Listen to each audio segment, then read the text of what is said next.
Hello नमस्कार. आज आपला यूट्यूब चॅनलचे स्वागत आहे. आज आपण काकडीचे पराठे कसे करतात एकदम सोप्या पद्धतीने तुम्हाला सांगत आहे. आणखी काय काय साहित्य लागतात, आणखी काय काय टाकायचे आहे ते तुम्हाला सर्व ह्या सोप्या पद्धतीने मी सांगणार आहे. सगळ्यात आधी मी बघा काकडी घेतली होती, त्याला एका पाण्यानं धुवून टाकली, स्वच्छ पाण्याने आणखी पुसून टाकलेली आहे. आता याला आपल्याला किसायचे आहे. खोबरा किसणीने याला पूर्ण काकडीला किसून घ्यायचे आहे. त्याच्यानंतर बघा मी एक गंज घेतलेली आहे, आणखी किसणी घेतलेली आहे. पूर्ण काकडीला किसून घ्यायचे आहे अशा प्रकारे.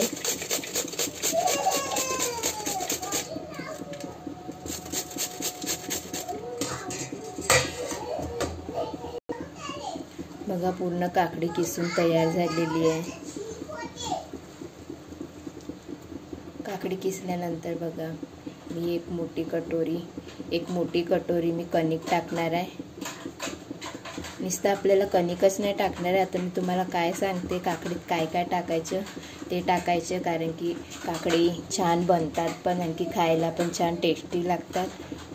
बघा कणिक टाकल्यानंतर त्याच्यानंतर एक मी मोठा चम्मच बेसन टाकणार आहे. दीड कप बेसन टाकून द्यायचं. 2 मोठे चम्मच तांदळाचे पीठ, 2 चम्मच तांदळाचे पीठ, 2 छोटे चम्मच रवा टाकून द्यायचं. रवा टाकल्यानंतर मी मिरच्याचा पेस्ट तयार केलेला आहे, मिक्सरमध्ये बारीक करून घ्यायचं.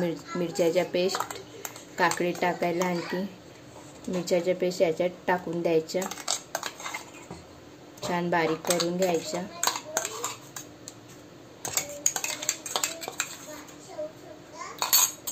त्याच्यानंतर बारीक सांबार कापलेला तो पण याच्यात टाकून घ्यायचा.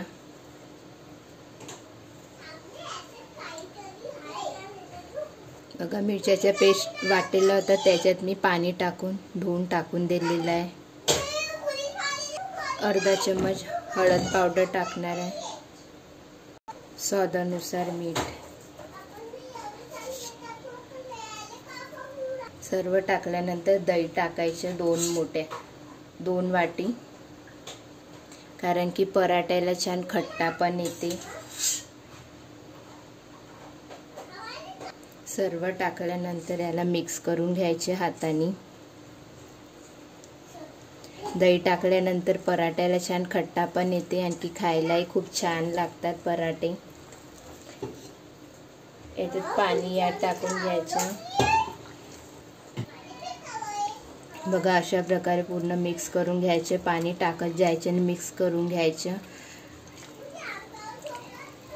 आणखी खाली कणिक वगैरे राहून जातात. गाठ नाही राहिले पाहिजे, गडे नाही राहिले पाहिजे. बघा असं परफेक्ट आपला असं मिक्स केलेलं आहे बेटर तयार झालेलं आहे. जास्त गाढा पण नाही, जास्त पतला पण नाही. 5 मिनिटं झाकून ठेवून द्यायचं, कारण की रवा वगैरे राहते तो थोडा फुलून जातात. बघा मी तावा ठेवलेला आहे, गरम झालेला आहे. आता मी थोडं याच्यात 1 चम्मच तेल टाकणार आहे आणि पूर्ण गोल पसरून घेणार आहे, कारण की आपला पराठा छान झाला पाहिजे, फुटला नाही पाहिजे.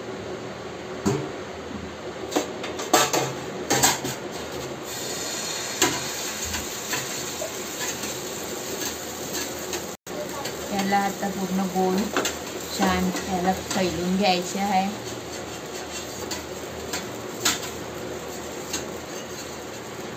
बघा छान गोल फैलून घेतलेला आहे. थोडं पाण्याचा हात घ्यायचं आणि फैलून घ्यायचं छान गोल.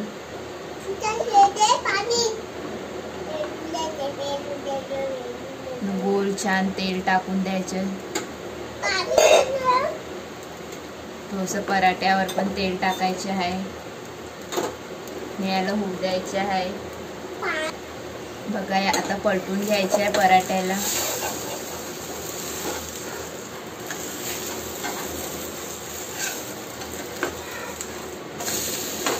बघा किती छान कलर आलेला आहे. खालून पण छान होऊ द्यायचं पराठ्याला. अशा प्रकारे छान काकडीचे पराठे करायचे. बघा किती छान झालेलं आहे. एकदम सोपी पद्धतीने मी तुम्हाला सांगितलेली आहे रेसिपी काकडीचे पराठ्याची. तुम्ही एकदा खरंच करून बघा. बघा हा पराठा झालेला आहे. आणखी मी दुसरा करून दाखवणार आहे. बघा दुसरा पराठा आपण तसंच तयार केला. असे पराठे करायचे छान गोल आकाराचे. अशा प्रकारे सर्व असेच पराठे करायचे आहे. वरून छान तेल वगैरे टाकून घ्यायचे आहे. याला पलटून घ्यायचं आहे. बघा किती छान खाली किती छान झालेलं आहे.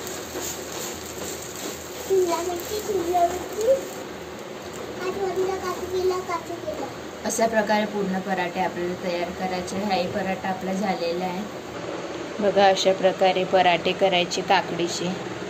चटणीसोबत कढीसोबतही तुम्ही खाऊ शकता.